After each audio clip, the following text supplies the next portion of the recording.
Hello, everybody. Welcome to It's a Crime. For those of you who don't know me, I'm Linda, and tonight we have two cases we're going to be talking about. There's some crazy stuff happening. Things are happening really fast. So we're going to be talking about the Barry Morphew case as well as the Gabby Petito case. Now, before I get into it, I'll allow some people to come climb in, and we'll have a little discussion. First, we'll talk about Barry Morphew, and then we'll move on to Gabby Petito because there's things happening. And while we're having this conversation, I do have a live thing happening, I guess, on Gabby Petito. So just in case anything happens, I'll be having that. So one thing, though, I got to show you guys before we start talking about this. Oh, of course, now they come out. Hang on, guys. There's just a bunch of officers climbing out. I'm just going to take a screenshot of it. I just missed a little bit. They're just coming out. No big deal at this point. All right. So before I get into it, I got to show you something because I got my frames finally in the mail, which are digital frames that will be sitting back here. And it's been taking some time, but now I have them. And because, unfortunately, there's so many people on my shelf, I'm getting digital. So I have two of them, and that's going to be in the background.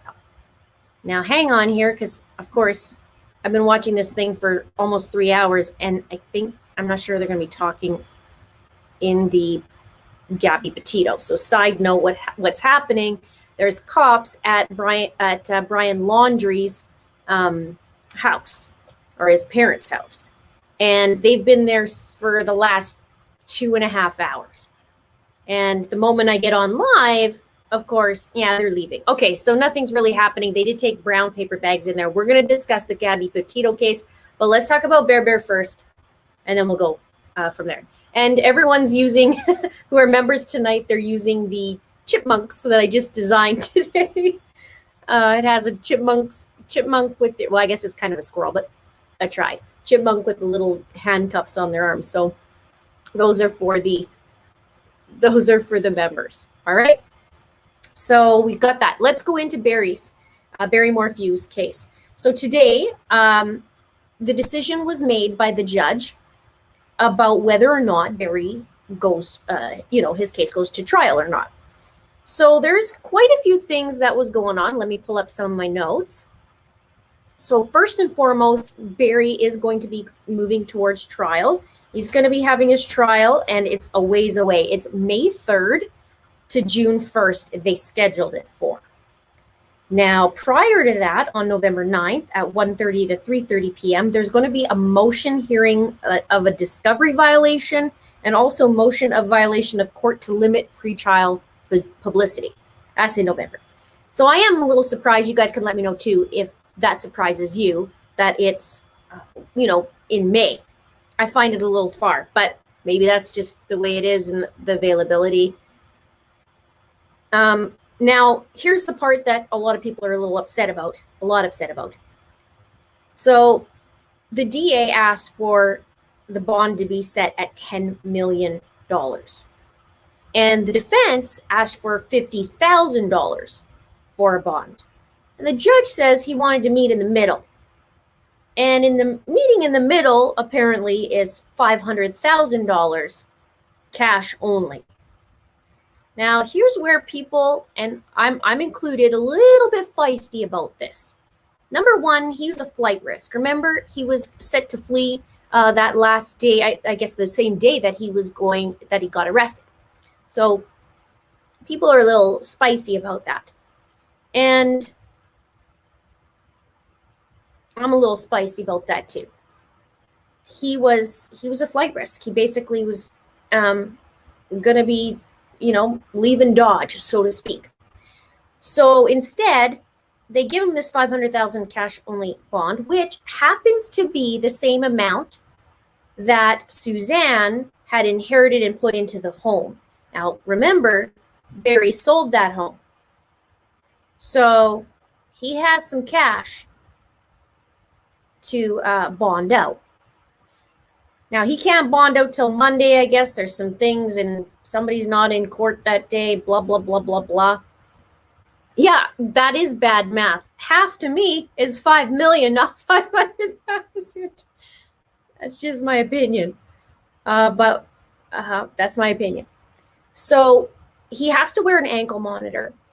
He wants to live in Gunnison. Now, Gunnison is about an hour and a little bit west of Salida. So probably about an hour from Maysville, west. He wants to live there. And so he's not allowed to go anywhere pretty much. He has this ankle monitor that's going to be basically alerting anybody if he decides to go anywhere. They're taking away his passport. Now, the arrest affidavit, yes, he is, yeah. And can I just say, this is pretty funny about Sarah, that I have this up here, says the chipmunks in the community are sleeping with one eye open tonight. I thought that was pretty good. So, yeah, did they mess up the number of zeros, right? I just find that's pretty crazy. He has the cash. He's going to be going out. He wants to be near his daughters. Understandable. Now, the arrest affidavit, this is interesting. The judge says it's going to be made public before Monday at noon, I believe.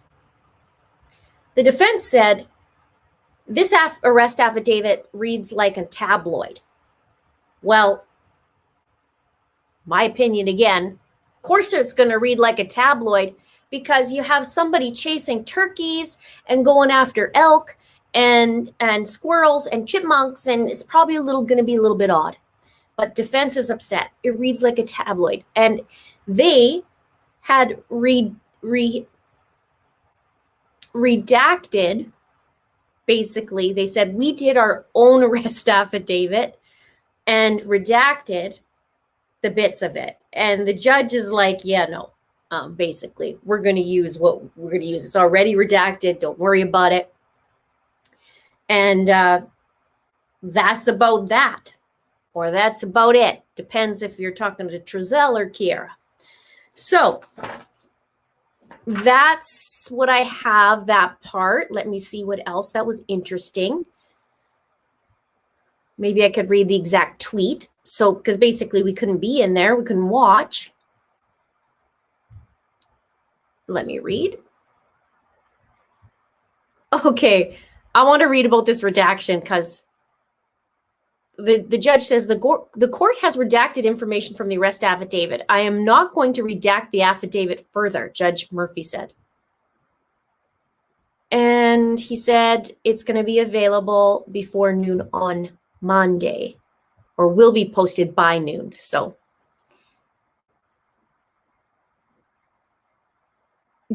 Drew Nielsen said that the affidavit reads like a tabloid. They wrote this affidavit to try this case in the media and try and taint a jury pool. They don't want the AA to be released. It will decimate a chance for Barry Morphew for a fair trial. And they said that the public has significant information in this case, and Drew says she has never seen anything like this specific affidavit in 25 years. I think the judge said that too before this. So he has to wear the ankle monitor. He must surrender his passport. He can't reside outside of Chaffee County. And apparently Mallory left the courtroom with a private investigator, which was interesting. He is to have no contact because there's a security issue or a security concern, especially for Suzanne's best friend, Jeff, the lover, and some others, right? So it said here, no contact with the Mormon family. They named a couple other people, Brad Oswald, Holly Wilson, Sheila Oliver, Cassidy Cordova, Morgan Gentile, Jean and Martine Ritter, who are the neighbors as well. And the judge says, I want you to be listening to me. No written contact, no electric contact, i.e. email, text. You can't ask someone to contact them. You could be charged with a class 1 misdemeanor. Well, anyway. Yeah, he wants to move to Gunnison because he's a public spectacle in Chaffee County. And 10 million is not reasonable according to the defense because, where did it go? Because he's been caged and wrongly defamed.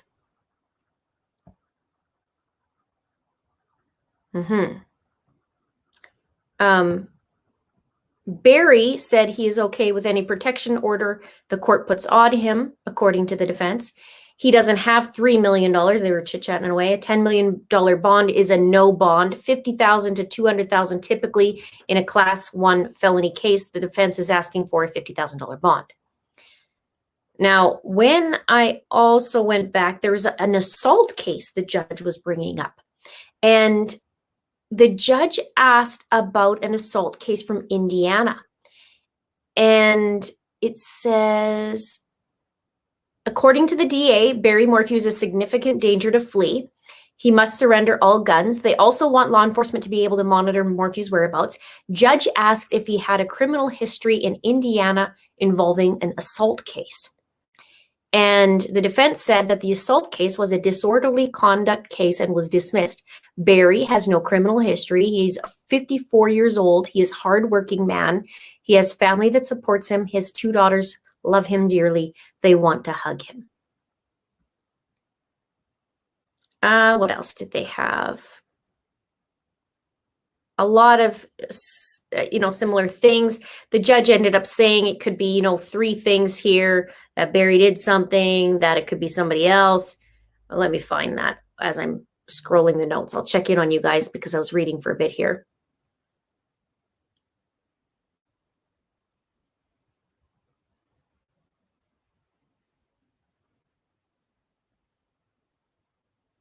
Okay. We will get to Gabby Petito in a minute. Let's just focus for a minute on this and then we'll go over there, okay? So what else on Barry?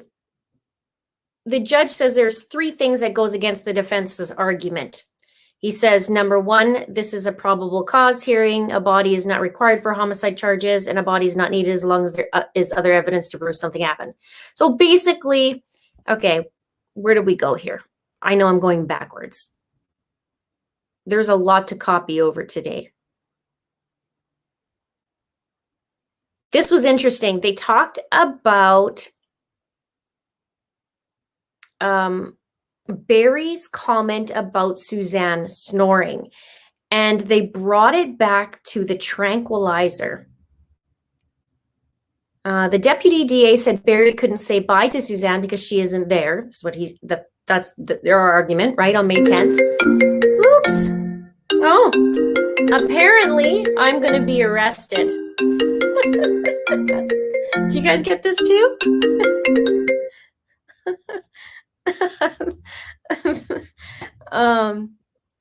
I get them all the time. It's so stupid. Sometimes I play with them, sometimes I don't. Back to the tranquilizer. The tranquilizer evidence is significant. Agent Grusing said the biologist talked about Suzanne. If she was tranquilized, she would have hypoxia or hypoxemia, which is low oxygen hypoxemia is low oxygen in your blood, which can cause hypoxia, low oxygen in your tissues, when your blood doesn't carry enough oxygen to your tissues. And she would lightly snore. So anyways, they're trying to make some points back and forth. But that's pretty much it in a nutshell. They kind of just went over some things and listed, like, look, these are the things that you did. The judge talked about, when the bike helmet was found and how it was, basically it was BS, in my own opinion, how I interpreted it. That the judge is like, yeah, no, that was unsubstantiated by you saying there was elk on the road. You have no business being over there. So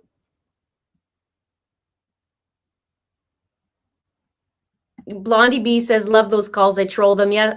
The best is when I played a Valley Girl on the phone. I had them for about 20 minutes going. It was pretty good. It was probably my best one, I would think. It was my best one. at the end of the call, he asked me if I was law enforcement or if I was an investigator. I was doing something right, but I was completely going, oh, I'm going to be arrested. You guys are coming my door. Oh my God. So it's good. Anyway, so any questions on Barry before we go to Gabby? Ashley says, please put up photos of summer wells. Yes, earlier in the stream, I just showed this. They just arrived. These are my new digital frames that are going to be going back here. And I'm going to be able to have a whole bunch of pictures. I was running out of room, unfortunately, on my shelf, but now I'll get to put these up. So I'm looking forward to getting those up.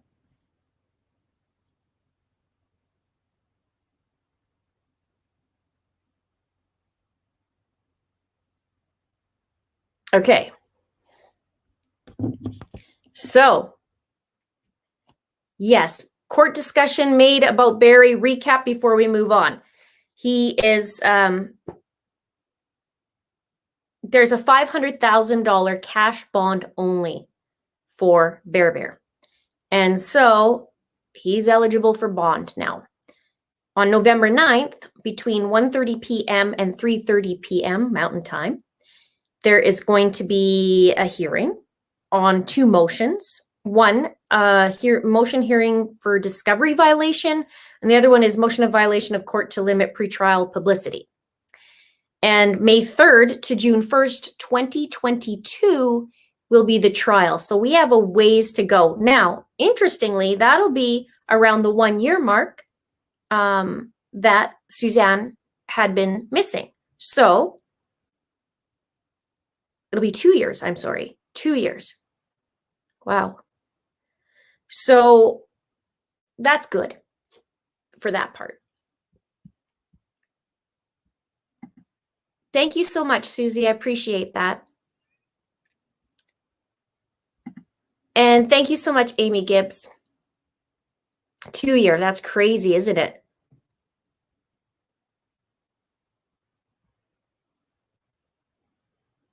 All right. And the arrest affidavit should be coming out by Monday. So again, the defense called it, it reads like a tabloid. But the judge said, yeah, no, I'm going to release it. So that's really good. I've been sitting here going, are they not going to release it? We've been waiting. Even the judge said, that's the craziest kind of thing that I've ever seen. And that was a while ago when he said that. I've never seen it in all my years, he says. And now the defense is saying the same thing. So now we're going to get into the next one if everybody is ready.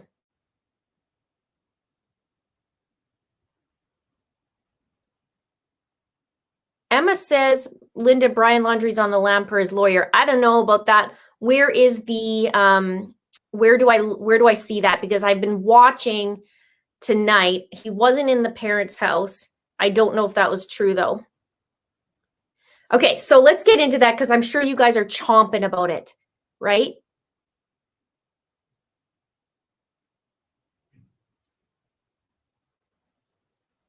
Okay. Let me just see the statement. Thank you guys for giving me the heads up. Okay, so let's just find it.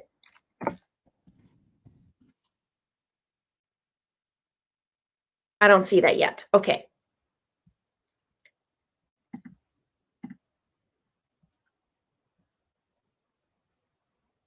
WFLA. I've been watching that for the last 2.5 hours. He's just not there. Doesn't mean he's missing. I've been watching that for 2.5 hours.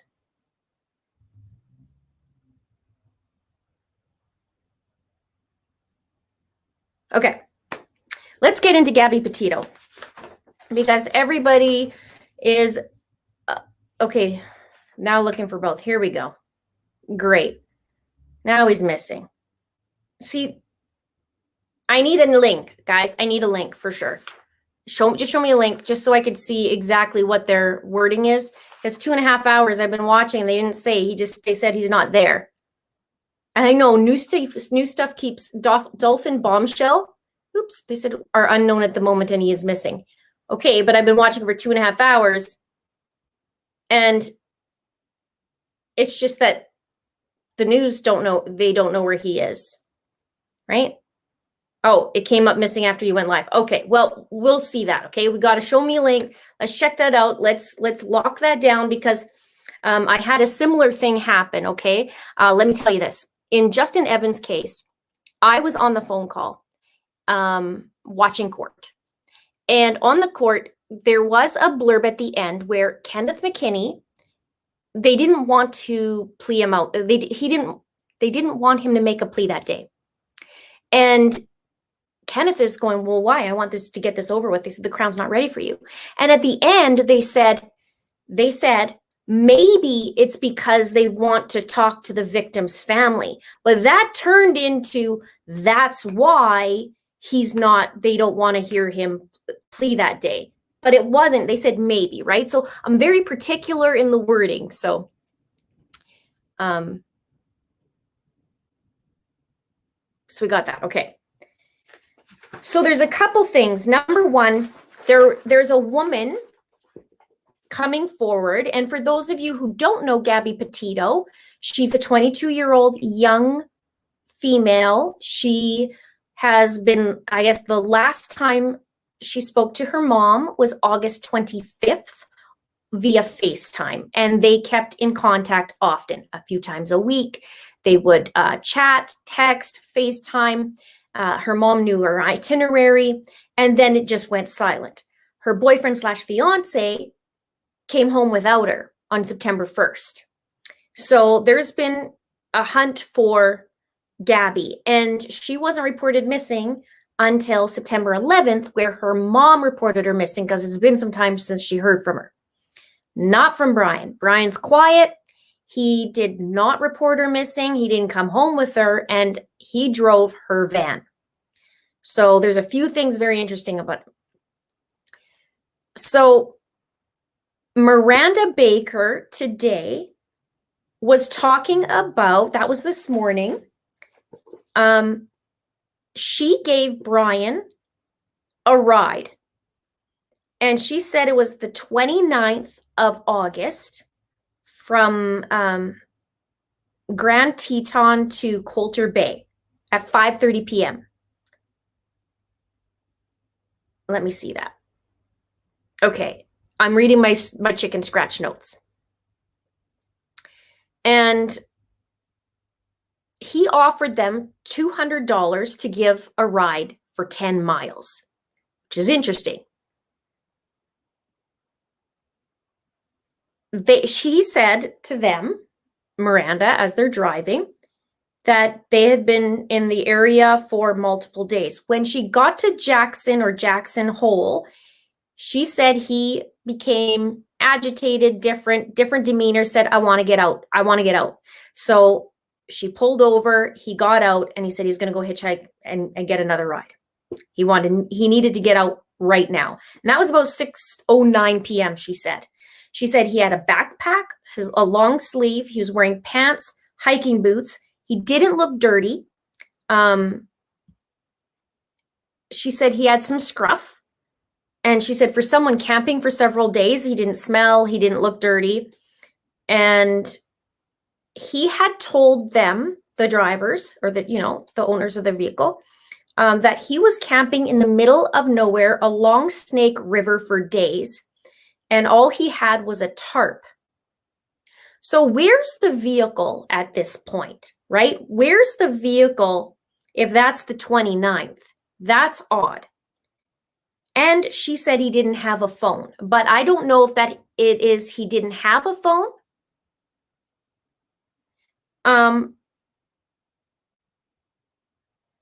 But he didn't show it, right? It could be either or.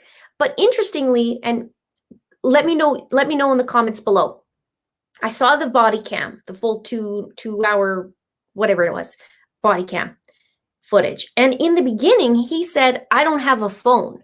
So I don't know if he meant, I don't have a phone because it's dead, because they did talk about plugging the phone in, and Gabby said, remind him to plug in the phone because I think she said it's dead. So I'm wondering if it's that he didn't have a phone because he had a phone later, or was that a fib to the cops? That I want to know. Allie's upset. Out of here, 100 people screaming Brian's lawyer said he's missing, and Linda snips, show me a link. Well, the reason why I do that is because if I run with that, then I get 7,000 people angry at me for not giving out the truth, right? And it's not that I'm saying you guys are lying. I'm just saying the last 2.5 hours I saw it, I like details, so I want to read it, and I will share it and read it with all of you. So it's not about that, right? I want it just to be really, really correct. And there's a difference between missing and difference between, is it missing from the house that they were just at, right? So he does have a phone. Okay, that's what I thought.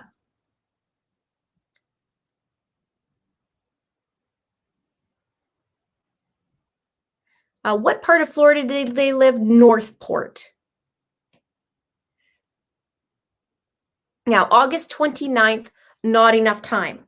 So it's 34 hours from the 29th. It's 34-hour drive. And I had looked it up, and he would have had to gas up 11 times. 11 times, based on the van. 10 or 11, right? Depending if he already had a full tank of gas when he left. So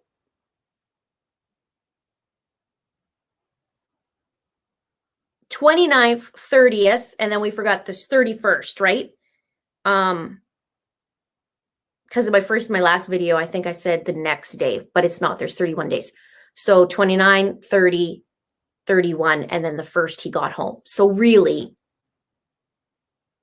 3 days. 3 days driving, which is doable. You'd be doing about 10 hours a day, a little bit more actually, which, I mean, that's a long way. That's a long haul, not hole. Jenny's excited. She saw me live. Hello.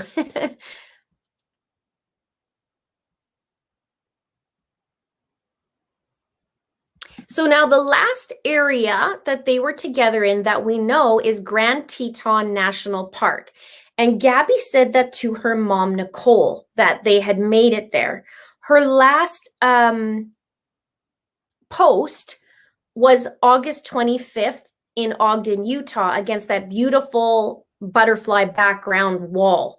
So, but on the 29th, this girl, Miranda Baker, is saying she saw she saw Brian hitchhiking because she gave him a ride. And so it was just a 10-minute ride. But as soon as she said Jackson Hole, she said he got kind of agitated, weird, like just different. His demeanor changed, and he wanted to get out. He said, I need to get out right now. So that's odd. Now, tonight, one more thing before I get into that. There's no connection that was announced about the Moab murders to this case. There's no connection. They were looking into it, and then no. Okay, Four Sons mom, awesome. Just sent you a link for Brian's. Okay, awesome. Let's read it.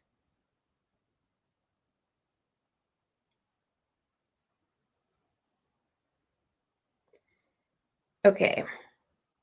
Oops.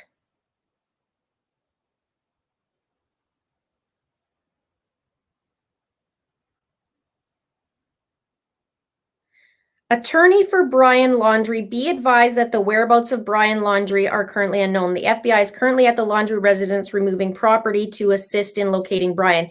As of now, the FBI is now looking for Gabby and Brian. Okay, thank you. So that's the official statement, which is I love to read. I love to read the details.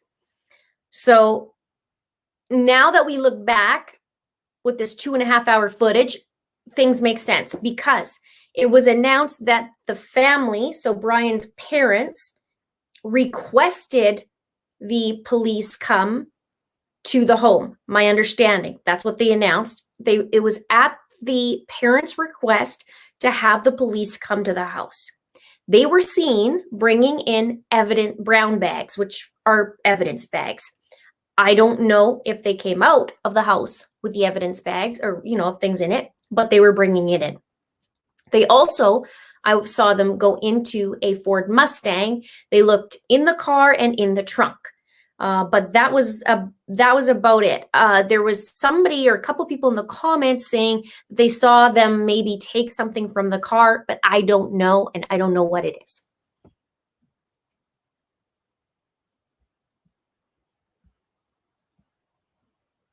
Okay.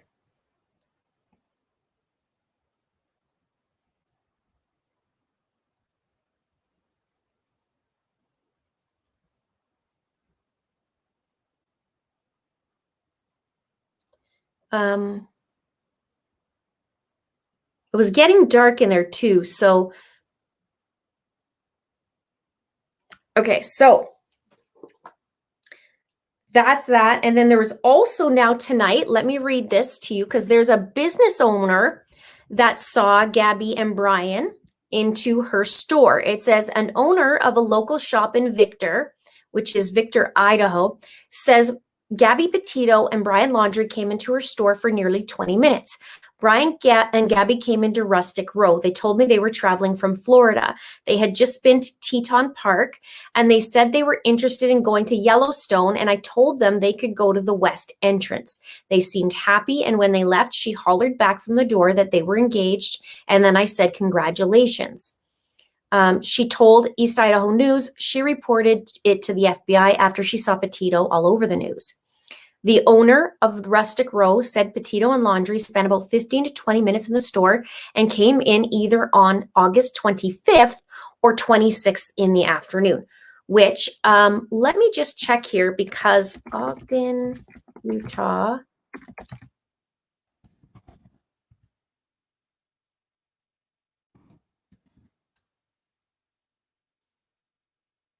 Huh, interesting. Okay, that'd be 3.5 hours from Ogden, but probably on the way up, right? Okay, so that makes sense to me. That makes sense to me. Let me find it again. According to KSL TV, a woman and her husband say they spotted Petito and Laundrie's van at Grand Teton National Park. We drove through the Tetons, and the only stop we made was at Jenny Lake. Without a doubt, on my husband's life, I know for a fact that was their van. Baker says it was 5 p.m. on August 25th when she and her husband allegedly spotted Petito's van in the Jenny Lake parking area. Officials are investigating other tips whether the couple visited a bar in the Ashton area. EastIdahoNews.com spoke with 2 people who said they saw the couple and spoke with them at a bar in late August. 22-year-old, okay, then it talks about gaining national attention, and the officers do not have Petito's cell phone. They got over 1,000 tips on her disappearance, and they're not, okay, so okay, that's where we're at with that. So there's more people coming forward, and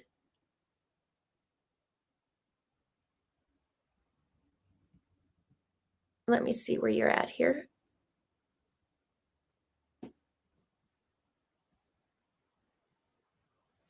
So this is interesting. The other bit about Brian missing now, they said in the news a couple days ago he could flee if he wanted because he's not charged with anything. Wonder if he took that and decided to go.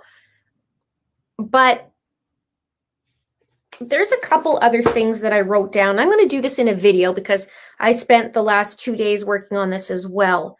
There's some interesting things. And let's talk about this because the body cam, there's a couple things that popped up just off the top of my head and paper, but was interesting. He actually joked about Gabby being crazy to the cops. So they had already been separated in the body cam, and he's very upbeat.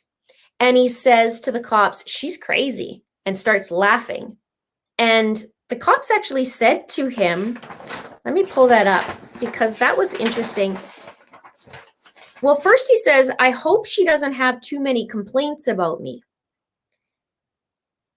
And he seemed really kind of a little too upbeat, I would think, but I understand he would be, probably a little nervous. He's on the side of the road. He just got her, well, not just him, but he and Gabby just got kind of pulled over and they're talking about the domestic stuff that's happened, but he's very, very upbeat. And the cop says to him, are you normally this kind of like hyper? And he says, do I seem it? So that was interesting. And after that is when he says she's crazy and starts laughing. And then he says, can I go to jail? And at one point he did say, like, how do I get rid of it? How do I get rid of her court date? So that was fine. But he got a hotel and she got the van. And there was talk about her going to jail. I would have thought that he would have had more concern about a 22-year-old fiance, 110 pounds, going to jail. I didn't see that. I could be wrong, but I just didn't see that. It was like, oh, sweet, I get to go to a hotel. Okay, she gets the van. And I mean, they've been living in the van for a long time, so maybe that's why. But we did see that she didn't want to be separated from him. So there just didn't seem as much concern as what you would think, right? Like, holy crap, she's going to be going to jail. Like, what's that going to be like? How's it there? What's it? There was kind of no concern for that. And yeah, of course, that was her van. That was her van. We know that. Yep. And so, but they didn't want to be split apart. They didn't. And Eladonis says he didn't want her to go to jail. I just didn't see the concern, like, holy crap, there's a possibility of her going to jail. It's, it's scary. Carolyn says Brian's hands were shaking. Yep, I did see that too as well. And yeah, they didn't want to press charges. I get that. So I did see that. Something interesting, and it's too bad we don't know what she was last wearing. That would have been so very helpful, obviously, for the cops, but also to kind of dial in maybe, match. I guess we couldn't really be matching it, or we could. Depends if she was wearing that skirt on that 25th picture, right? Yeah, this is what I'm wondering too. I heard it as well. He said in the beginning that he doesn't have a phone. And then he pulls out his phone and they asked his phone number. But I was thinking about it and I thought, well, maybe he's saying he doesn't have a phone because it was dead? Or did he say that, I don't know. It's weird.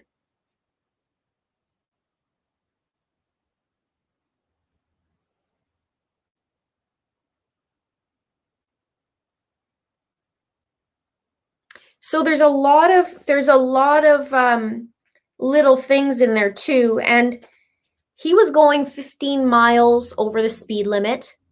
I don't know what that's all about. They had an altercation since earlier on at Moonflower, which happens to be the place where that woman, the couple, got killed in Moab.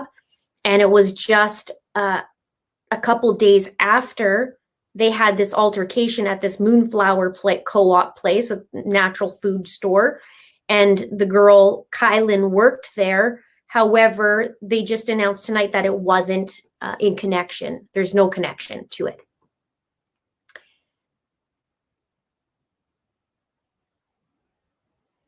Yes, Kylan and Crystal. Crystal Turner and Kylan Schulte.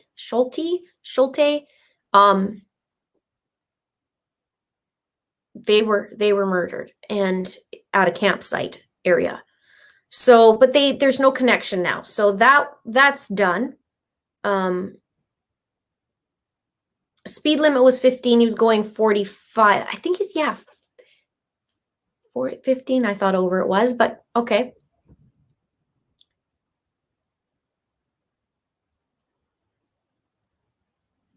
Yeah, it was interesting when he said, I hope she doesn't have too many complaints about me, which understandable too. it's hard. This one's really hard. The thing not looking good for Brian is that he went home without Gabby and took her vehicle and isn't saying anything to the family. Not even like, that's where it concerns me, okay? That's where it concerns me is like, well, I did see that little bits about you're not that concerned about her going to jail. Like that could be a very scary place for somebody, anybody. And then somebody like 22 years old to go in there. It's scary. I don't know. I didn't see that. I saw a couple things I just didn't see. She said something about him not believing in her, or she felt that way about her doing her website and all this stuff. So it's interesting. Now, can anybody confirm on here if Brian actually went to Florida? Because I saw the note, prior to that, from the 17th to the 23rd, because I saw a note, a hand scribbled note, and it was said to be from Gabby's uncle, I believe.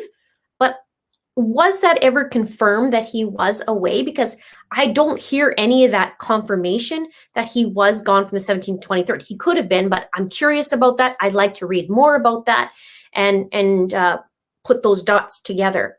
Because during that week, it was said on the 24th that Gabby and Brian checked out of a hotel, but Gabby had been there for more than a day.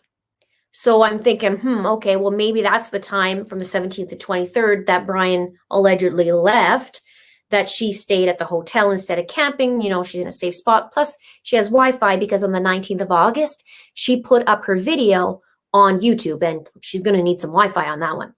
So she probably maybe even did the editing, if that was her, that did the editing all week and then posted it while he was gone. He last did his Instagram on August 12th. That was the last post, and then nothing after that.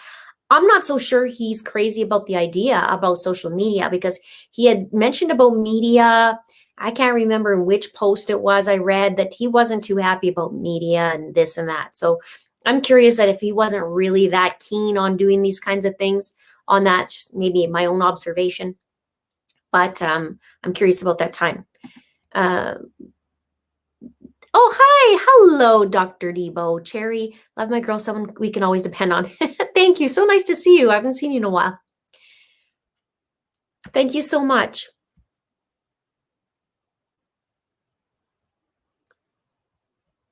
And thank you, Kimberly. I appreciate that. Thank you. Thank you all for watching and hanging out with me tonight. Melissa Y says, I can't believe he is missing now. Yeah. Well, I don't know. Where did he go? I don't know.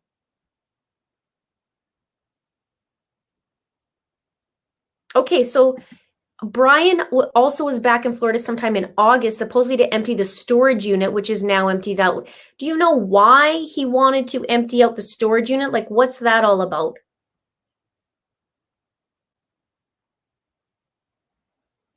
And his sister. Okay, yes. Let's talk about the sister too as well. Oh, okay. I have to review that. Maybe it's the little clip that I got that she talked about him being a wonderful uncle. She hasn't talked to him since he's been back. She said she would, though. She would want any information and she'd come forward. That's what I got from it. And I'm not sure if I saw the original. It was on Good Morning America. That's where I saw it. Good Morning America. That was this morning. Been a busy day. And I might have that on here.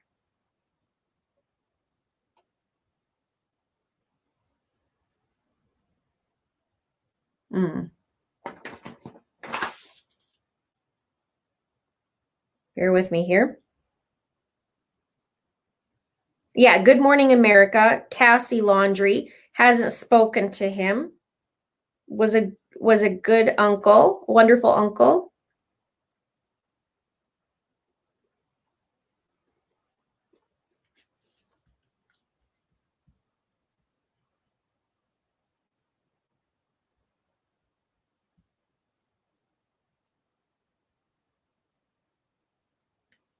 Okay, you guys are answering some of these questions here. His dad offered a space so they didn't have to pay for it anymore.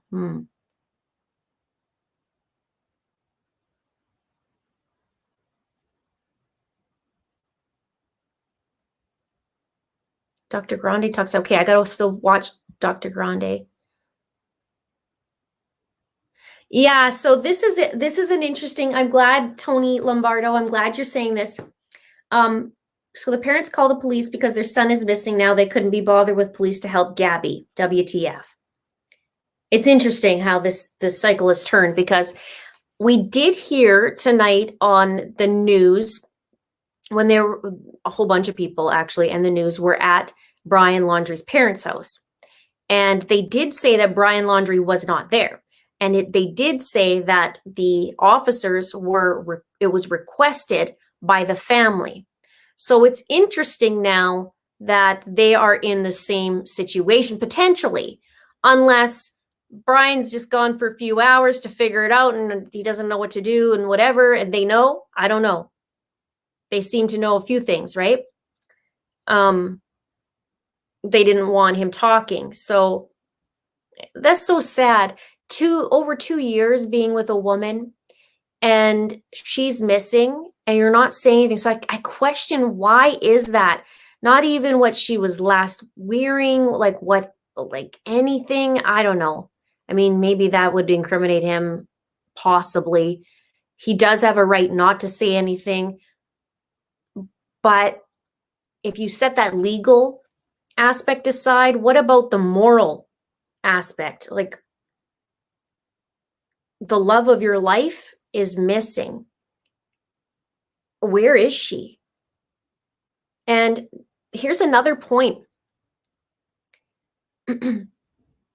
Remember when she said in the body cam footage, she's like, well, is it very far? Because I don't really drive the van very much. She was nervous about driving that van, right?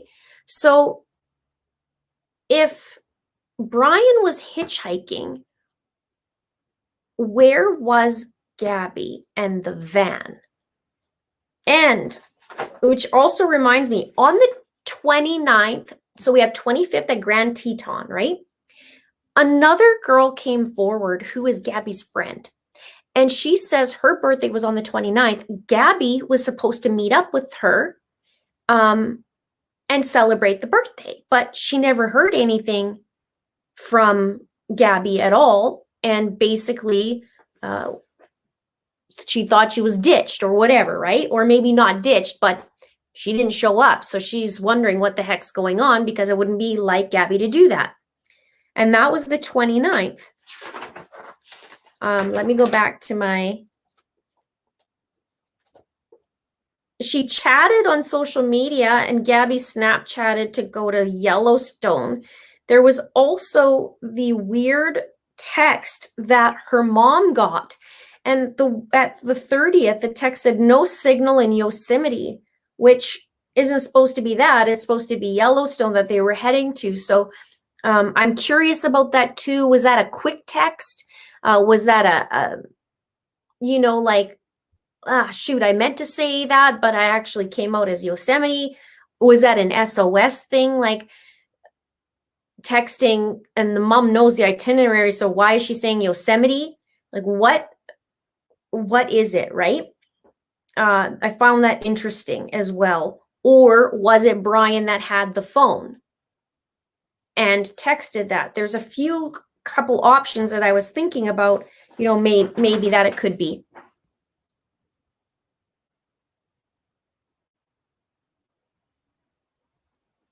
She was missing. Well, she's reported missing on September 11th, but people last saw her. Her mom last saw her physically on FaceTime on the 25th. There's reports that it could be the 25th or 26th she was seen by strangers.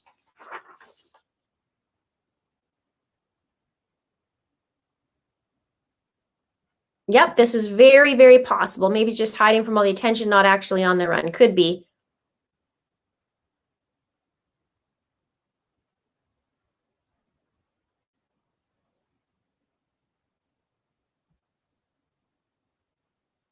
Yeah, so Betty says no signal in Yosemite on August 30th. Correct. From Gabby's phone to Gabby's mom. Correct. The mom thinks that it wasn't Gabby, and law enforcement also thinks that. Correct. It was a red herring sent by Brian, who had her phone, in my opinion. So that could be it, right? I don't know. He has her van. Could he have had her phone? Quite possibly. Earlier that day on the 12th, he was going to go take the vehicle, and she was climbing through the window of the van to get in. So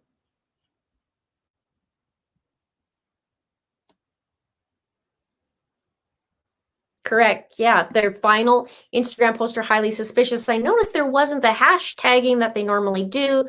There's no geotagging like they normally do.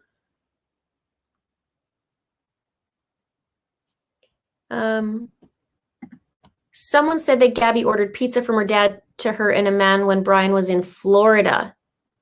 Well, okay, so I'm going to clear that. So the 21st of August, Gabby's dad said he ordered a pizza in Salt Lake City, and he knows that. He knows she was there because she ordered pizza. But if you're ordering pizza, it doesn't necessarily mean, right? It doesn't necessarily mean you know who's there. But that's what he said was 21st, he ordered a pizza and dropped it there. So I don't know about this timing on him driving to Florida, and or flying to Florida. And when you think about it, that's not long after they had this fight. So maybe they thought they needed a 1 week break. Like, let's just take a break. We'll come back. We'll be rejuvenated, restart, and then go from there. I don't know.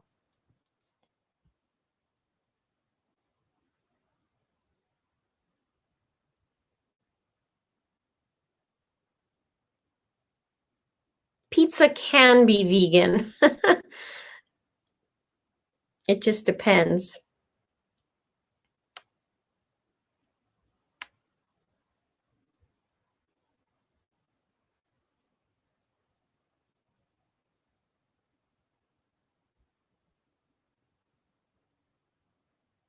The FBI now has the van. The van has been seized.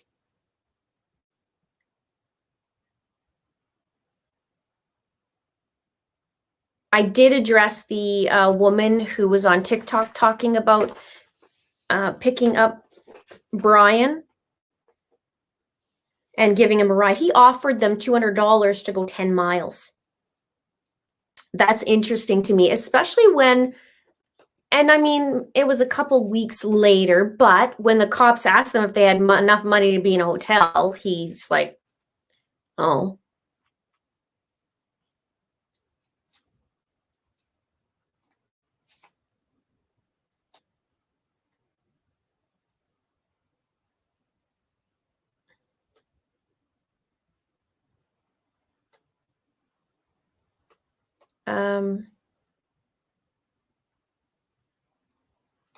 So let me just double check here. I want to just see.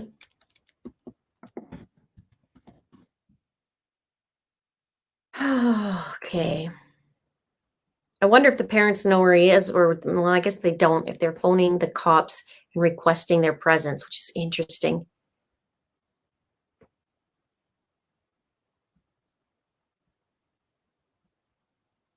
I'm just double checking if there's any new news. But he has been staying at the house. So, oh, here we go. Let me read this. This is going to be interesting for you. Police arrived at 6:20 p.m. and 2 officers walked out of the home around 7 p.m. before one returned about 1 minute later with what appeared to be an evidence envelope. It was not immediately clear where the fiancé, Brian Laundrie, was, other than not at home. I can't confirm where he's at, Northport Police spokesman Josh Taylor told Fox News Friday evening. He's a private citizen that's not a suspect, but he is a person of interest. Laundrie's lawyer, Steve Bertolino, said he didn't know where his client was either. Be advised that the whereabouts of Brian Laundrie are currently unknown, he told Fox News in a text message. The FBI is currently at the Laundrie residence, removing property to assist in locating Brian. As of now, the FBI is looking for both Gabby and Brian. So they did look at the Ford Mustang. I don't know if that's his or not, but they were looking at that in the driveway. The FBI did not immediately respond to a request for comment, and Bertolino declined to answer follow-up questions.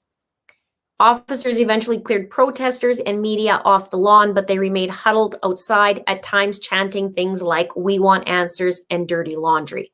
I heard that. The woman had a megaphone and was saying all kinds of things, really.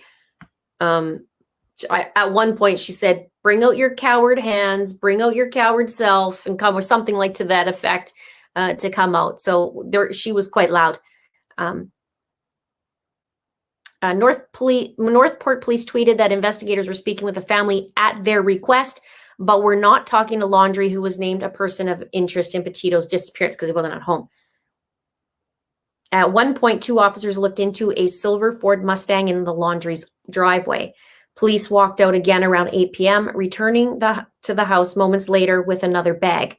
2 other law enforcement officers were seen leaving the property around that time. Authorities left the property just before 9 p.m. Laundrie arrived at his parents' home on September 1st, according to authorities, 10 days before Petito's mother reported her missing. And that's it for that. So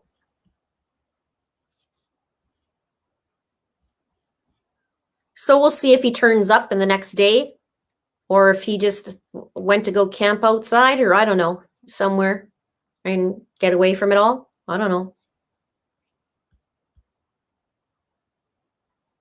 Hopefully they're keeping they don't even know where his things. So, I mean, think of that. Where's he going to? How's he getting there? What's he driving?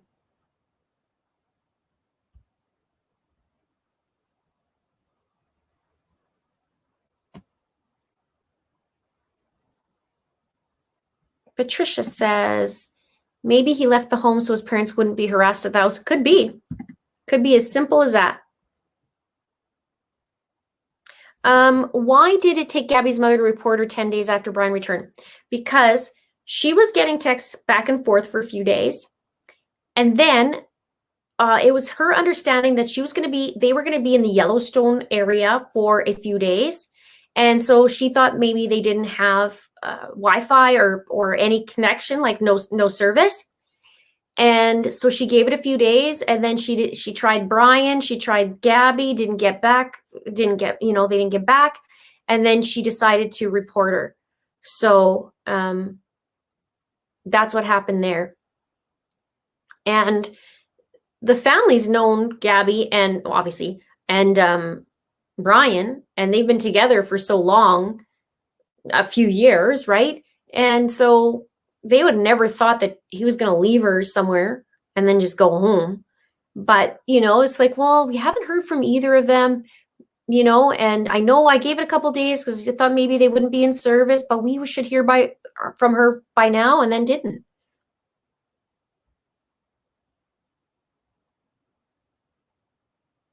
April says, does Brian have a phone or not? Well, by the end of the video and body cam, he had a phone.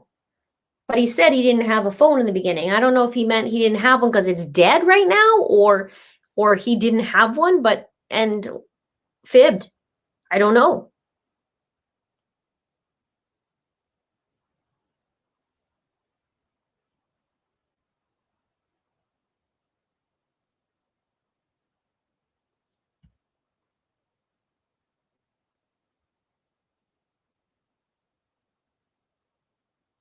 This has turned, hi Chris, nice to see you. This has turned so dark. Yeah, there's some weird things to this for sure. The sister, Cassie, the sister of Brian, did say that when they do have any sort of argument, they always just take a breather, separate, and breathe. So I'm sure they're thinking, what's going on here too?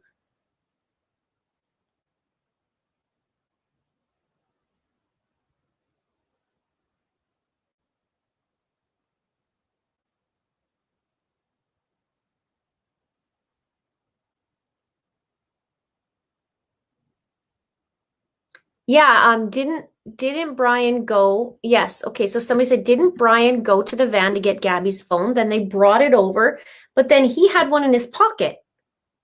Now, I've seen the body cam footage only one time, which is rare for me, but that's just because I'm gathering info and Barry had his thing this afternoon.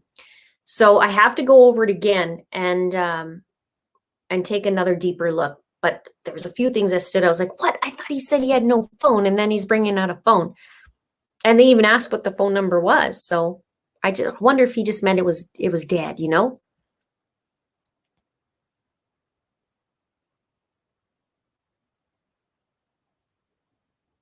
Hello, Shelby. Nice to see you. We're hanging out tonight. Thank you so much for joining me. We're having a chat about Gabby Petito.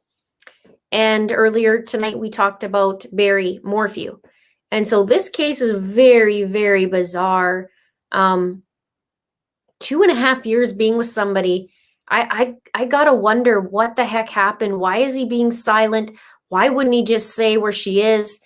Yeah, I don't know.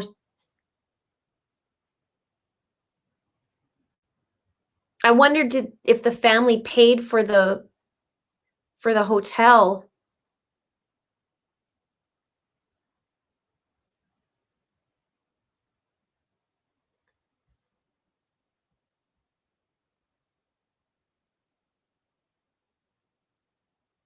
And they grew up together, went to school. I knew they went to high school together, right? Crisscross applesauce.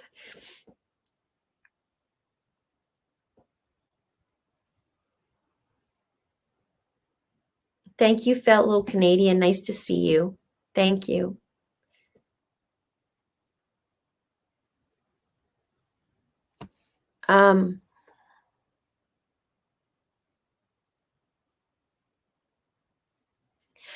Okay, hang on.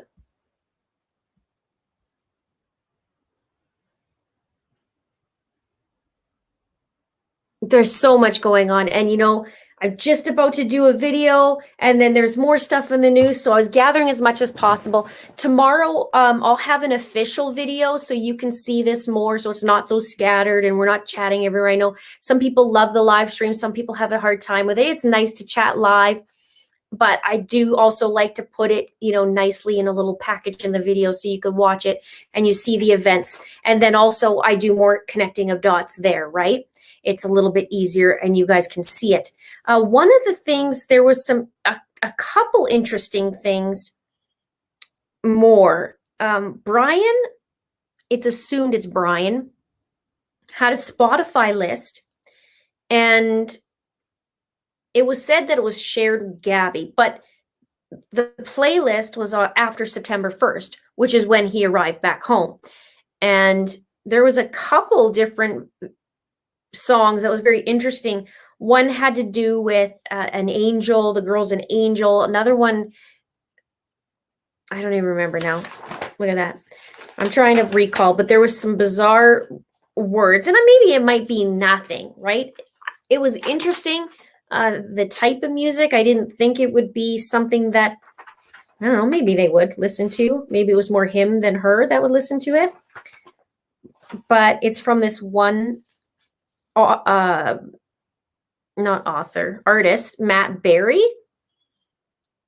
And he titled it Mountaintops and another one Self-Consumption. So I'm not sure what that's all about.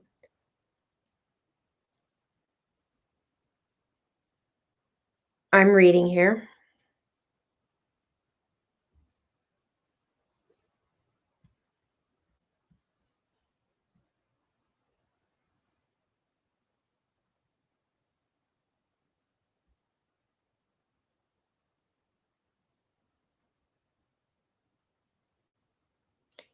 I'm just going to read this for you because it is weird.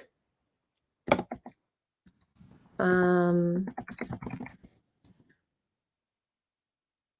they even quoted some of it. So it was, okay, so one of the songs focused on love and heartache. Officers were called for It says, your woman is your angel, is your left side, is your whole life, easily the most beautiful thing in the world. She'll soothe you, she'll accuse you, she'll confuse you, she'll lose you, but always be the best friend you have in the world. Another song was called Take My Hand. It's about picking up a stranger at a bar. And the other one's called The Badger's Wake, which is about a badger decomposing. Where did it go? It just flipped up on me here. The Badger's Wake is about a badger decomposing underground. And I want to read that to you because that's what I found today as well. Let me see where they did it.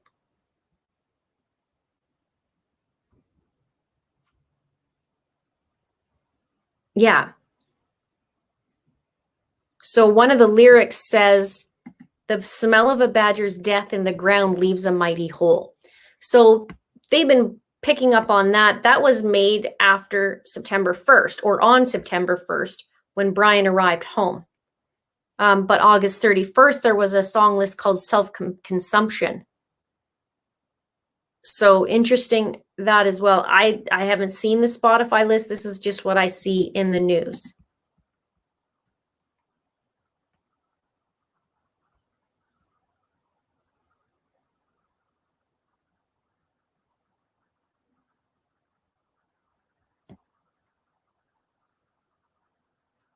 Jamie Caputo says, if you saw the songs on my playlist, you'd probably have a field day. Can't read into that. No, but it's interesting, right? You have to look at all of them. If you look at that, it could be his mindset, right? How's he feeling? It's a little weird about that Badgers playground thing. That's a little odd. But Gabby was reading the Zodiac. And what was neat, I shouldn't say neat, what was interesting is when I was mapping all these out, all the different areas, it was odd because they visited Colorado Springs, which we know the Gannon Stout case. This is before I knew about the Zodiac stuff. You could see them on the sand dunes, like where Chris Watts was. And I had just briefly thought, weird, I wonder if they're visiting these different little places of true crime. And they went through Utah. And then I found out about the Zodiac. So it was just interesting about that. And it's interesting about the playlist. And I would agree and disagree on can't read into that. Because, I mean, really, if people look at my Google searches, it's not good, right? As I do all these cases. But every little piece, there may be some truth in that little detail. Just like when you look at the August 25th picture in Ogden, Utah. Well, Gabby has her hair done. It's curled, right? She's done up more than camping. So what was she doing? That's that little detail. Somebody had mentioned about Brian's necklace. You didn't see it after. I don't know if he just didn't wear it, but he wore it all the time. So there's this, it is like little tiny truths to the details. So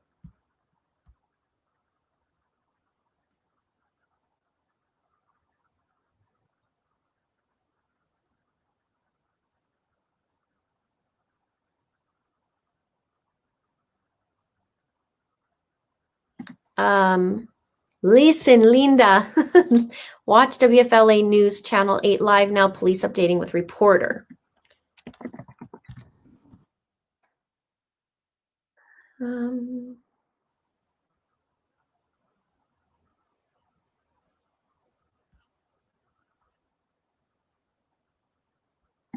Maybe it's on here, I could see.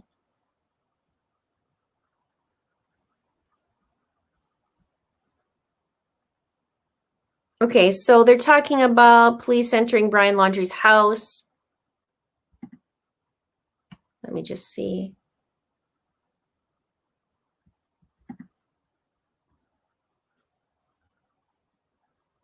What's really bizarre is I don't have any volume, even though the volume is up.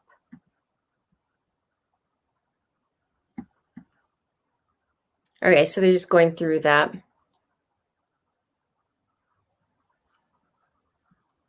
You guys may have to keep me posted. For some reason, it's not doing any volume.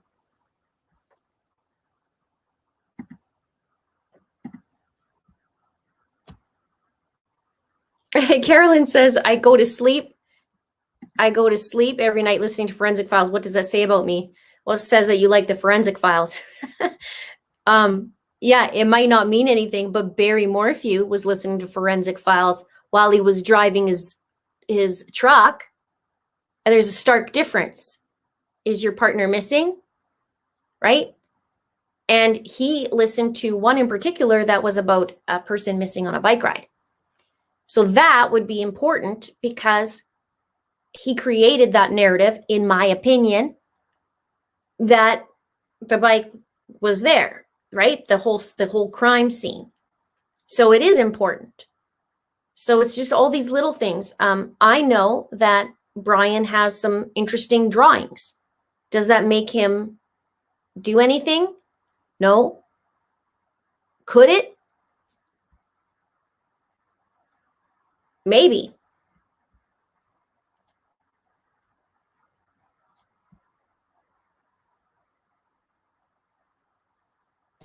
So it's important, right?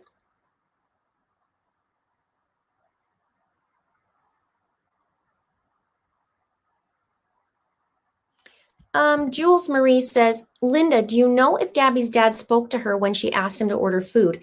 I will pull that up. Oh, well, now something's coming up. WFLA Now will begin momentarily. Okay, apparently they're going to begin momentarily. So let me just find this.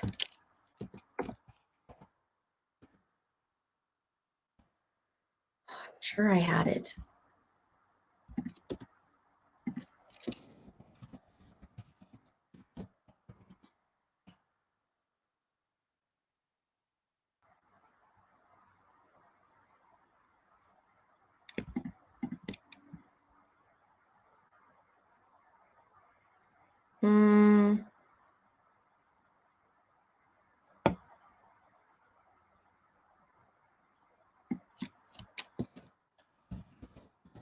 Sorry, guys. I'm just trying to figure this out here.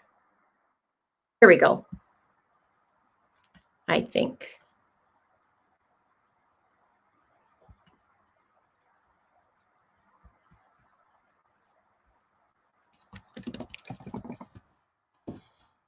No, if somebody can pull that up, that would be awesome for me. Just pull something for the pizza. Otherwise, I'm going to be sitting here half the night trying to find it. I would appreciate it.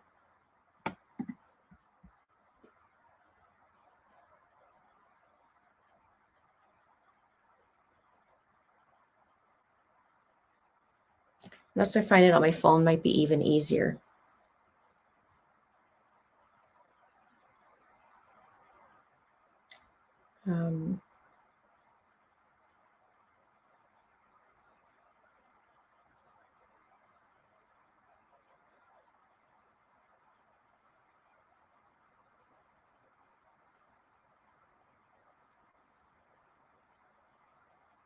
I know they're upset at him. That's for darn sure.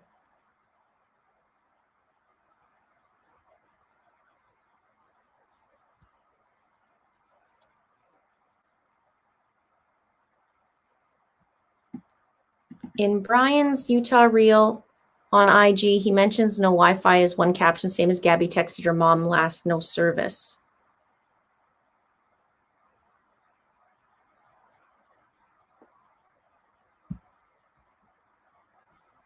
It was Uber Eats, wasn't it?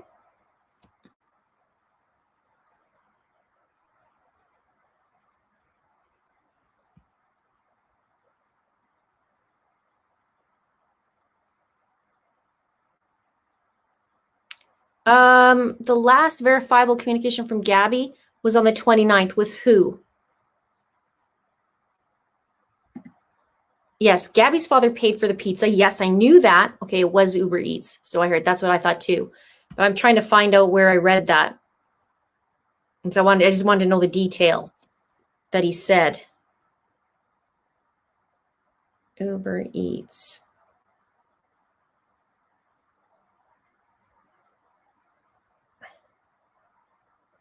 I know that was the 21st.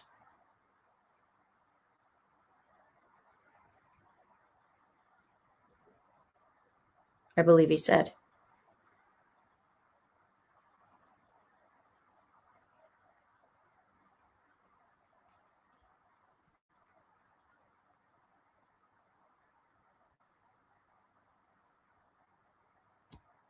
His parents haven't seen him since Tuesday morning.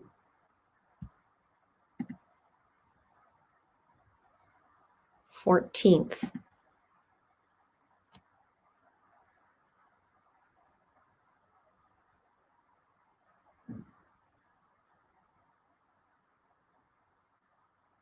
So Jay Ray says on his Instagram, it showed over and over again he never wears shoes, yet when picked up by the couple on the 29th, he was wearing hiking boots. My understanding is Brian, when he goes hiking, like, you know, when he's actually hiking, I don't know, maybe because that's all he has when he's walking. I don't know.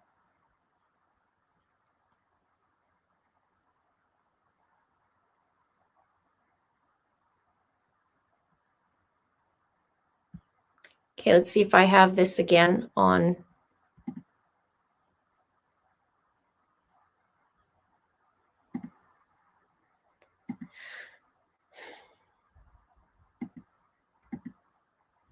Let's see if I fast forward to it.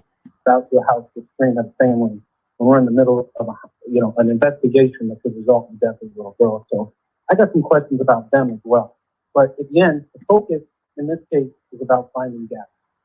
I can tell you that we're doing everything that we can. Anybody who knows where she's at, and now anybody who knows where I don't know if Brian, you can hear it. please give us a call. 1-800-CALL-FBI. That's the focus. Focus isn't on, well, what were we doing for Brian?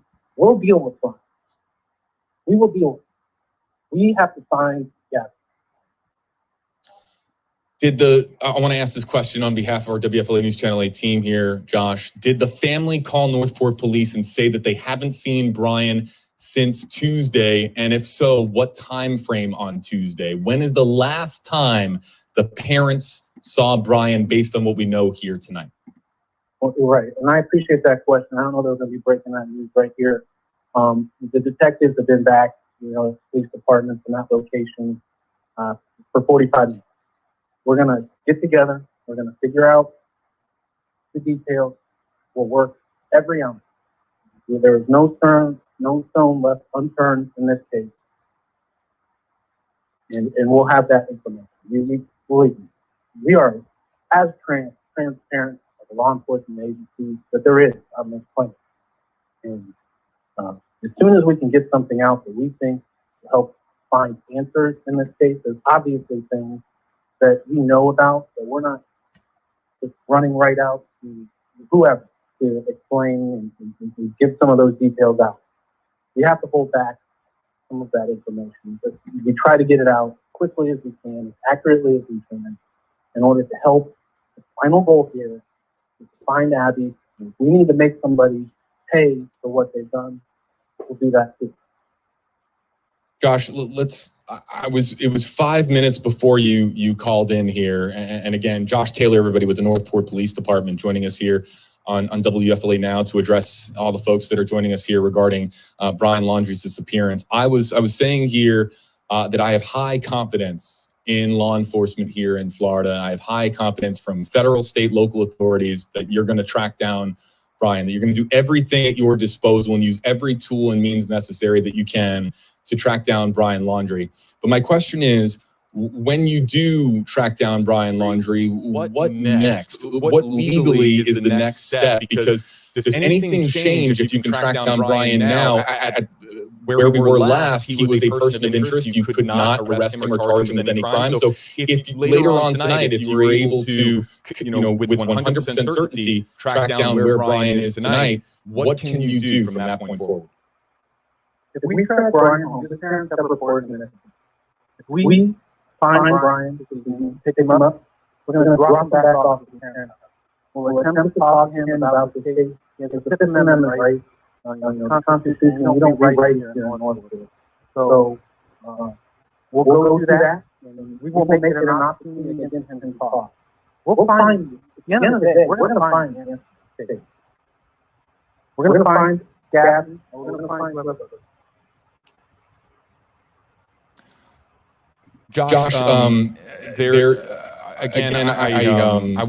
want to just kind of speak to again some of the commentary that is out there, and again, part of my job here. I want to make this clear for all of our audience. And I'll do that. We love our community, and we appreciate their input. But right now, unless they have a bill to help us find Gabby, I don't care their comments. We are trying to get you. You have some info, but don't. Right? Look, I appreciate you putting me on. And I just want to know again, because this is a story that has grabbed the attention of countless people across the country. That again, it's about giving voice to those people that are clearly frustrated with where we are, and that Brian hasn't given his side of the story, and now we don't even know where Brian is. So I just want to again point this out, that it's my job here to give voice to those who are watching here now. It's what I do here as far as representing them. And I know that your job is, of course, to solve crime and to find Gabby Petito, and to bring this to a resolution here. But what do you say for all the commenters here that want we don't need there the to be? So we'll keep going, and we'll keep posted on it.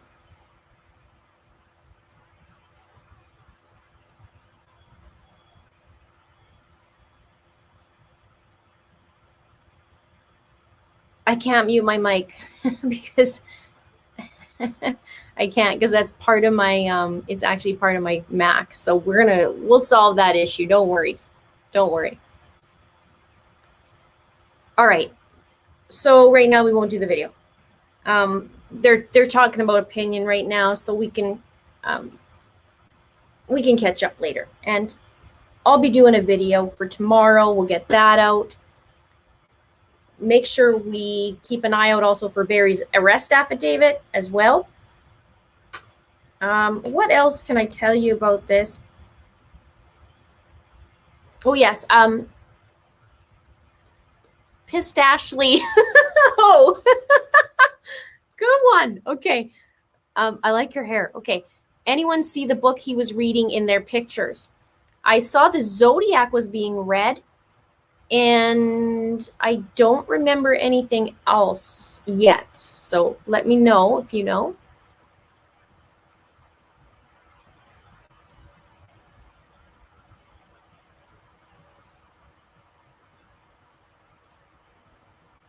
Yes, apparently Brian is not around as well now. They're looking for him. And they're saying since Tuesday. Thank you, Carrie. Yes, the 21st, Uber Eats in Salt Lake City ordered pizza.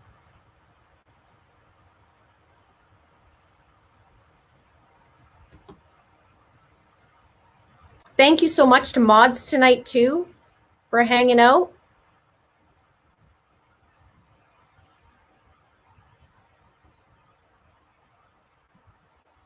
And helping, as always.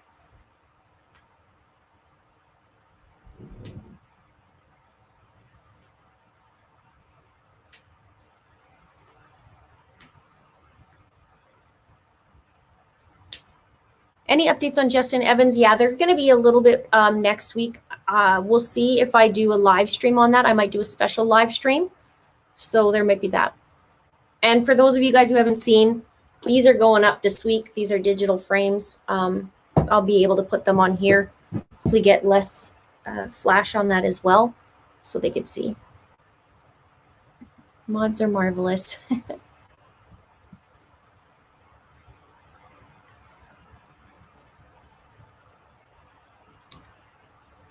What else? Police seem frustrated with the public. Well, tonight on Brian Laundrie's parents' property, there was a ton of people there, and they were chanting, shouting. One girl had a megaphone, and they were actually on their property for quite some time. And then the officer said, like, look, you got to move back, keep it nice. Don't, no swearing. Be respectful to the neighborhood. And so there was a lot of chanting, "Where's Gabby?" And then the girl on the megaphone was saying all kinds of things too. So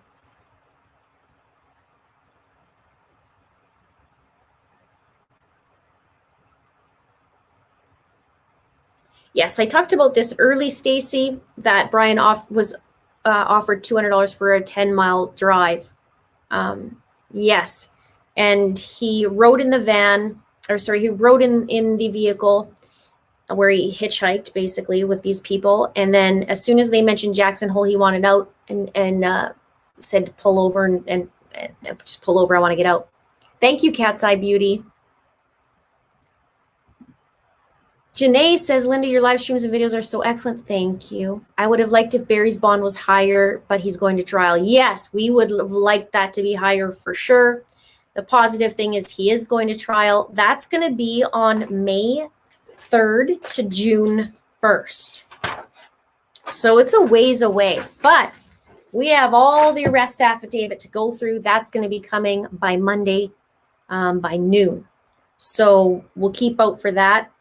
And see what that's all about. The defense thinks it reads like a tabloid, but I had said, well,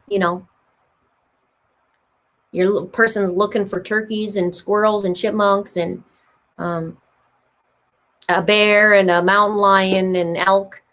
It's like a cartoon.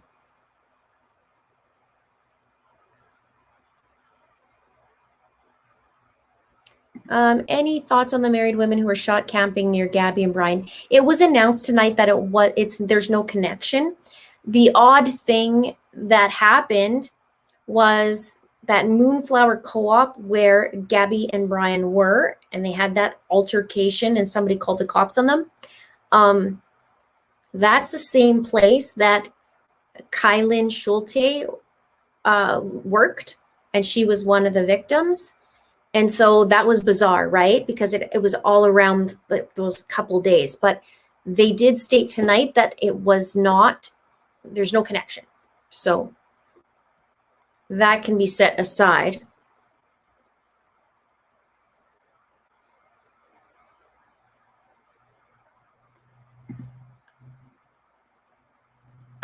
They couldn't do bail today because somebody wasn't, let me read it. Let me find it for you. I'll tell you while he couldn't. There's something about Monday.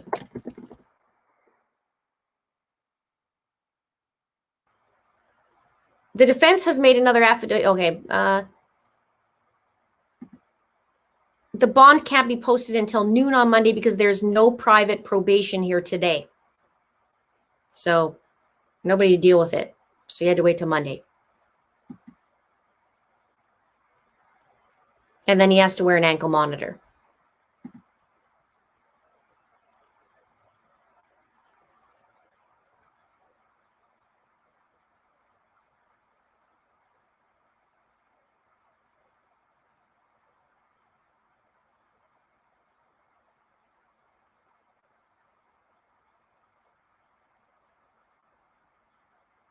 Thank you, Rose. Yeah. Thumbs up for the stream. Subscribe if you haven't done so already. Hang out on a Friday night.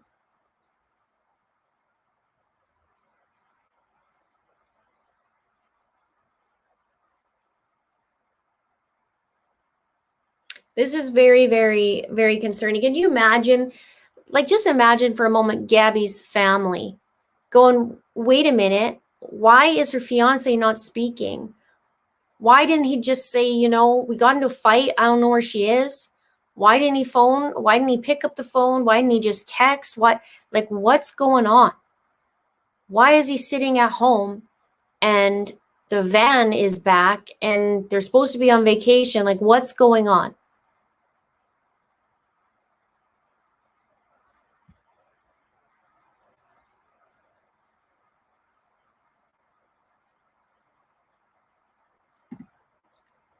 Why did his parents wait to report him missing 3 days after he left? Was that to give Brian a head start to get away and hide? Good question. Great question, Pro Butler.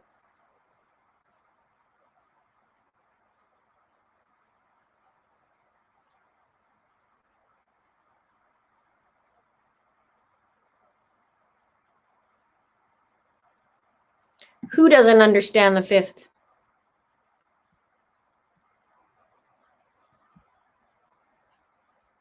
Let's set that aside for a second. What about the moral part of it? Your fiance's gone. Aren't you gonna say anything? Nothing? Where she could be? Nothing? Okay. He Letitia'd up.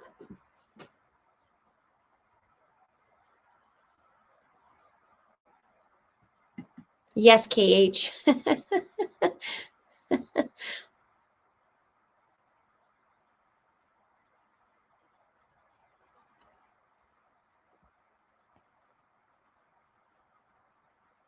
Yes, we could do a live, yes. And I'll sort through that, and I'll be connecting dots on that with some of the new information. That's what I like to do anyway. I'll start splitting it, taking it apart, going one of these, and then put it all together in a nice little package.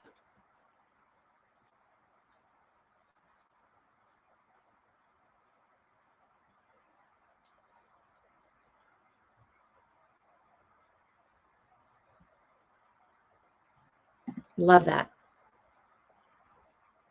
Oh yeah, he got a lawyer. He got home and got a lawyer. He lawyered up right away.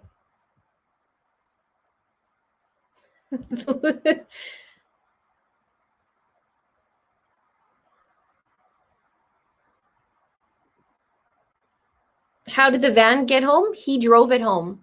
He drove it home without Gabby in it.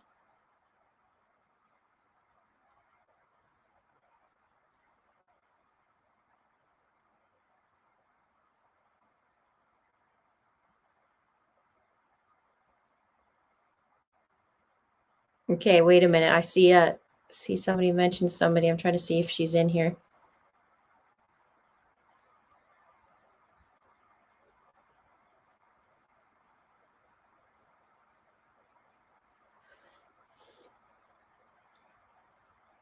Okay. Yeah, the van's in her name, correct. This is what I want to know too. Why was he hitching if he had the van when he went back to Florida? So he was hitching on the 29th and then wanted to get out. So that's my question is, where was Gabby in the van? And where did he go get the van? And he'd have to fuel up 10 or 11 times to drive to Florida. It's a 34-hour drive. So I did the math on, well, math is math. I did the math on that type of vehicle, and it said around 11 tanks of gas, which is crazy because it only said it was going to be $200. I think it was like $235 or $250 to fuel up. You know how cheap that is, folks, down there? That to me is cheap. For 11 tanks of gas, it only cost $240. We would pay $550 minimum to fuel up that many times. That's cheap. Maybe it's wrong. No, I did the math on that. There's 11 tanks of gas and I said 250. That's cheap. I can't believe that. That's crazy. Anyway, he'd have to be on camera and he'd have to be hungry sometime. I know they had food. I want to know, did he come home with Gabby's clothes or did she have her clothes with her? All of them. Toiletries, anything, backpack.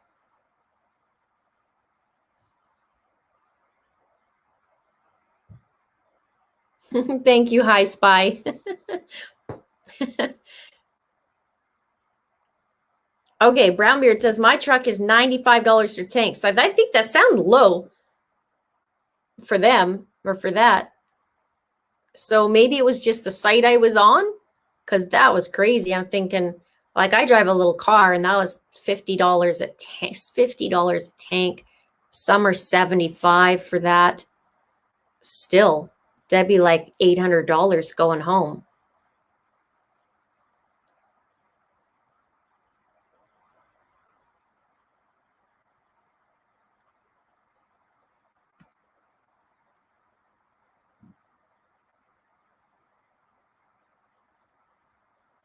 Tina, Brian's body has not been physically seen by anyone since returning to Florida, in my opinion. Not missing, just given major head start by parents. Any thoughts? So he hasn't been seen since Tuesday. The police announced that they know where he was. Was it yesterday or the other day? The police announced that when they did the press conference. Yesterday or the day before. Days are melting together. And they're saying Tuesday was the last day. I don't know if that's true or not. So it could be longer. But the police did say they knew. And then by today, they called it in. So I don't know. It could be. I mean, if you're protecting your son already, perhaps they did.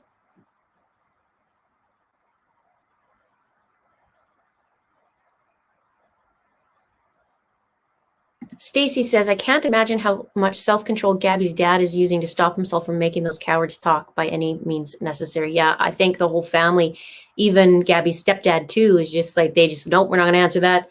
And yeah, it takes incredible self-control.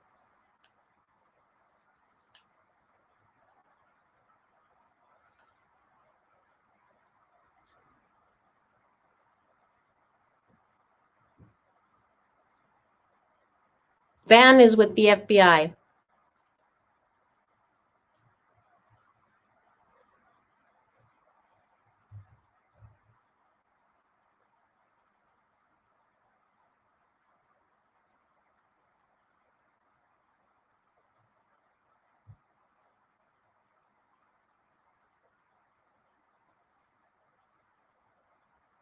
Yeah. So that's where we're at right now. Gabby's still missing. The father says, forget about Brian, forget about the van. Let's find Gabby. Somebody has to have seen her, something. I mean, unless he just pulled on the side of the road and told her to get out, or she had to get out and she didn't get back in. I don't know. It's just, that's a crappy thing to do. Like, it's just a crappy thing to do. Even if there's nothing nefarious, okay? Even if it's just that they got into a fight, right? They got into a fight and she told him off and he goes on. It's still a crappy thing.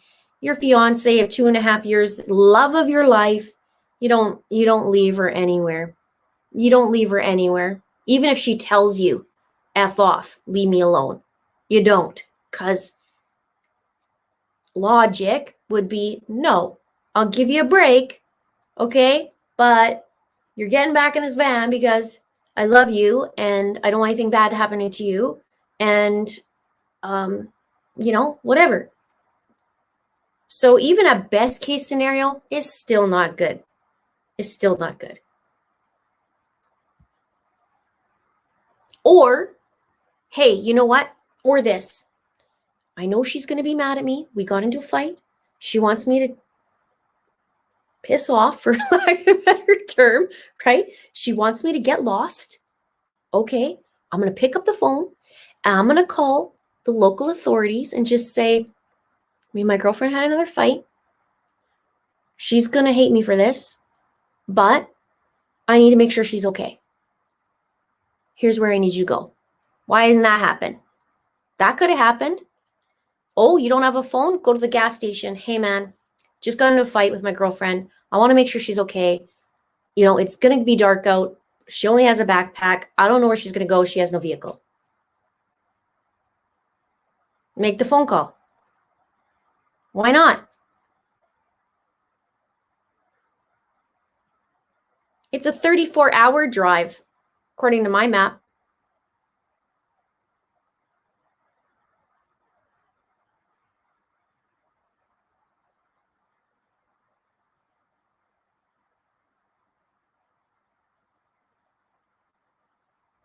Right. Sarita Giovanna says, Linda, you're spot on. If the police were called before, he would have called the police again. Right. Hey. Well, you don't panic for 34 hours, I don't think. I think panicking for 34 hours is a stretch.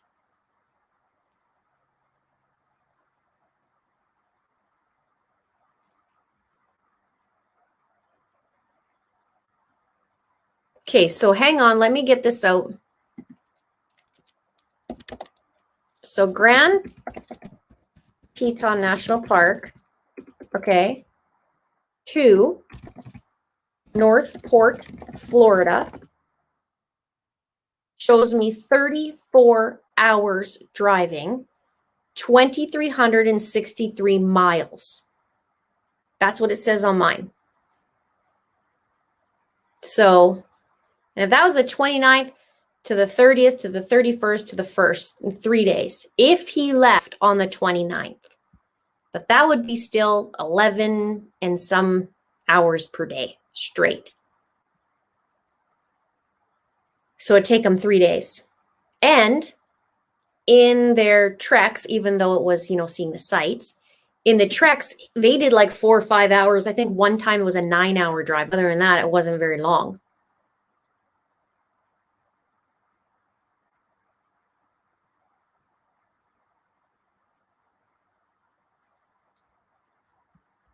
Linda, I just emailed you an article regarding Gabby's dad, an incident at Laundrie's home the day before she was reported missing. So on the 10th? You guys are awesome. Thank you so much for your help. I really, really appreciate it. It's hard.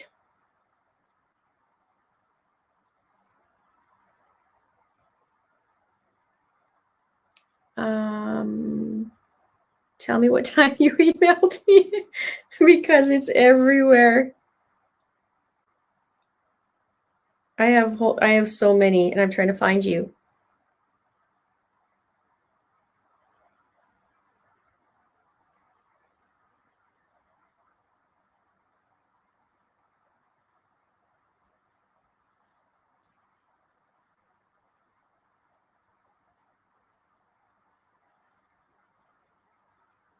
Okay, so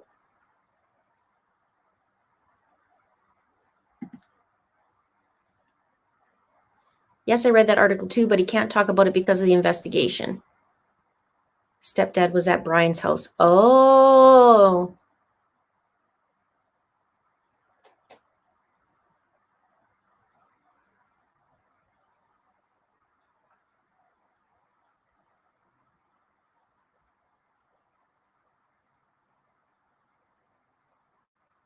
Okay.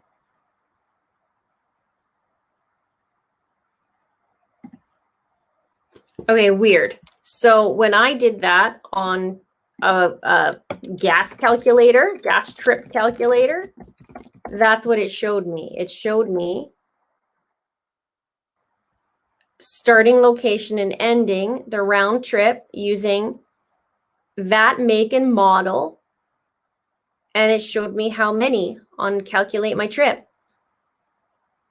So it said 11.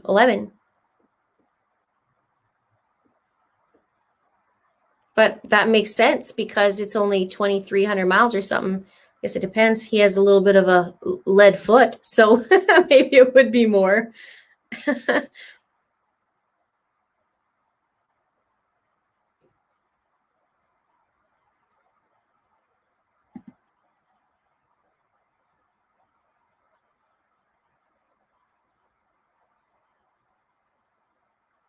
Yeah, maybe the site's just whacked. I'll have to do it by hand tomorrow. That's fine. It's good that we work it out now anyways, because then when I work it out, tomorrow on the video, it'll help. I'm just trying to see. Everybody's sending me about him not being there, not finding him. So I'm not getting the other one. I'm not sure. Oh, yes, there we go. Okay, here we go. I got the email. Gabby Petito's father was involved in a public service incident report at her fiance Brian Laundrie's home on September 10th, 9 days after he returned to Florida without her from a cross-country road trip and a day before she was reported missing by her mother, according to heavily redacted police reports. Petito did not go to the home physically, Northport Police said separately. What? But expressed concern about his daughter's whereabouts. Let me read that again. Petito did not go to the home physically, Northport police said separately, but expressed concern about his daughter's whereabouts. Nearly everything but the time and address is redacted due to the open investigation, but the documents do link Joseph Petito to a police incident report involving the home where his daughter lived with laundry and his parents at 6:30 p.m. on September 10th. The address came up twice on September 11th for follow-up investigations.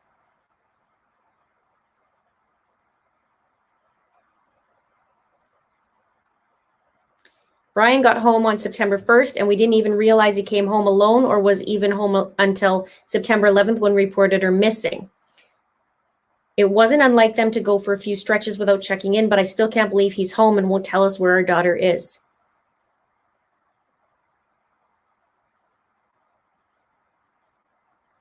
It's awful.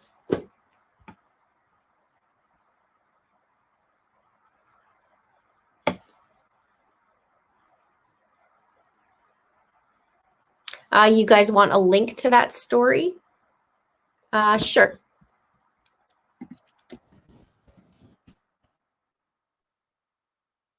Let me grab that for you.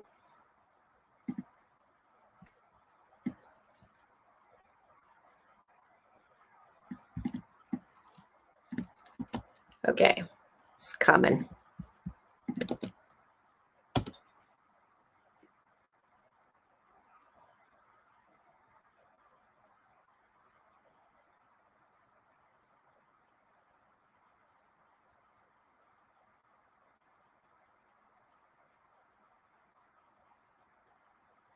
Yeah, so Nicole, I mentioned that earlier tonight on the 29th that she had a friend that she's supposed to meet. It was her friend's birthday on the 29th, and they had made arrangements to meet up, and then Gabby never did and never said she couldn't come, so.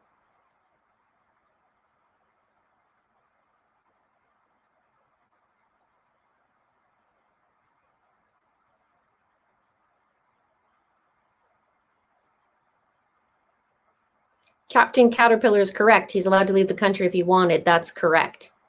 Because technically, he's not charged. Well, he's not charged with anything. So he's a person of interest, but he's allowed to, well, even before that, he could just leave, right? Now he's a person of interest. I don't know what's going to happen tonight and tomorrow. I bet tomorrow's going to be, I don't know. I feel like there's going to be a lot of things coming forward tomorrow too.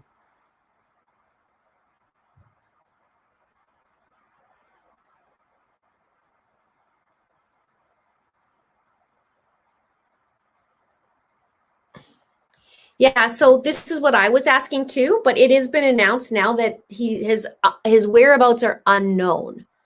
So that has been announced because I had watched the 2.5 hours about they weren't sure and Brian wasn't in the house, but then they have since announced that his whereabouts are now unknown.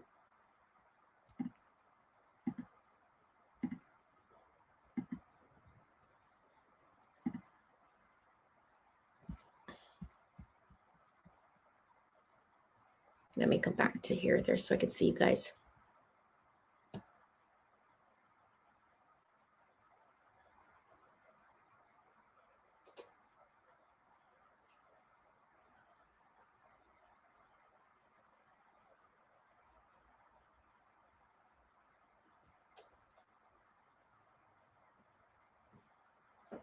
So that's what I have tonight, you guys. I'm going to keep obviously following this. I'll be doing a video of, like I said, more connecting the dots. Be sure to subscribe if you haven't done so that you can get the notification. Well, hit the notification as well so that you can see some of my videos and connecting. And what else? I'm just going to see one more thing here if it's pulling up. I always like to check, right?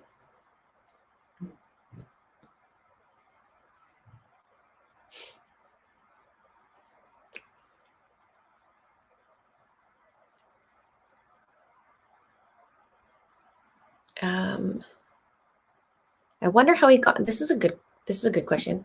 I wonder how he got out without being spotted by reporters. They're out there all the time. I heard there was quite a few reporters out there even for the last few days. I don't know how many.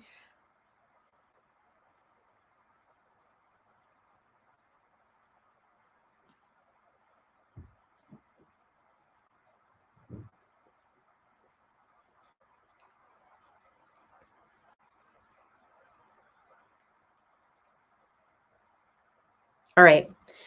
I'm going to get going, you guys. I thank you so much for hanging out with me on a Friday night. Look at that. We didn't even make it to only under 2 hours. Sometimes I go a little bit long, sometimes not so much. I did 2 cases tonight to chat. There's going to be a lot more coming. Monday, watch for the arrest affidavit coming out with Barry Morphew. I don't know how long it is. I can't remember how many pages they said it was going to be. It'll be interesting. I'll rip that apart. I have some videos or a video that I'll be doing on Justin Evans' case. That still is going strong and still things working out in the background. I will, of course, have more Gabby videos. Since it's been a little bit intermittent with me not being around, I've missed a few things on Summer Wells that I would like to get to. For those of you who don't see my stuff very often, or you're new, that I actually really like timelines as well. So I'll be bringing you some of that. And thank you, Dolphin Bombshell. I appreciate that. And that's about it for this week. Gannon, I did do a video. If you haven't followed that case, please do. Gannon Stout. And we're going to find out soon if she's going to trial. Let me just say, this upcoming week, we have Chad Daybell. He's going to be in court on Monday. And Letitia next Thursday, this upcoming Thursday, the 23rd at 9 a.m. We're going to find out if hers goes to trial. And that's Gannon Stout's stepmother, who allegedly killed him, and she's on trial for it. So that'll be the 23rd. Very, very important case as well. And that's the next week. And then the week after that, we have Kenneth McKinney in Justin Evans' case. Finally, he'll be making a plea unless they push it out again. And then Chad Daybell and Megan Boswell at the 30th. So it's busy. It's starting to be busy with cases going to court and then following everything else that's happening. I think it just so much seems to be lots happening in Gabby every day really quick. So hopefully she'll be found. If you have information, let me get the number. If you have information on Gabby, check your pictures, videos, if you're in the area, anything like that. Maybe the route all the way to Northport, Florida, if there's anything and you're around there or whatever, it could be something, the difference of finding her and not finding her. So the number to call is 1-800-220-TIPS, or you can submit an online tip through p3tips.com, or you can call 1-800-CALL-FBI, or submit tips at tips.fbi.gov.